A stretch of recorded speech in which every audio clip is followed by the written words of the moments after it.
Welcome to the Slop Farm. Enjoy the video. In this video, I will explain how to make delicious popsicles at home. First, gather your ingredients and equipment like fresh fruit, molds, and sticks. Next, prepare your chosen base, blending fruits or mixing juices. Then pour the mixture into your molds and insert the sticks. Finally, freeze them until solid for a refreshing treat. It's a simple process for a delightful result. To begin, you'll need some key items. Choose fresh fruits, your favorite juices, or creamy yogurt as your base.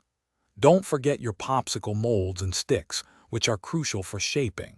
You might also want to add a touch of sweetness with honey or a few tablespoons of sugar. A blender or food processor will make preparing your mixture much easier. Now for the fun part. Blend your chosen ingredients until they are perfectly smooth. Taste the mixture and adjust the sweetness or add more flavorings as desired.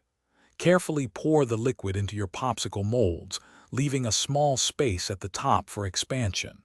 Then, insert your popsicle sticks firmly into the center of each mold. Place your filled molds in the freezer and let them solidify for a minimum of 4 hours, or preferably overnight. When they are completely frozen, run a little warm water over the outside of the molds for a few seconds to help release the popsicles easily. Store any extra popsicles in an airtight bag. Now, enjoy your refreshing, homemade frozen treats. Thanks for watching. Consider subscribing if we helped you today.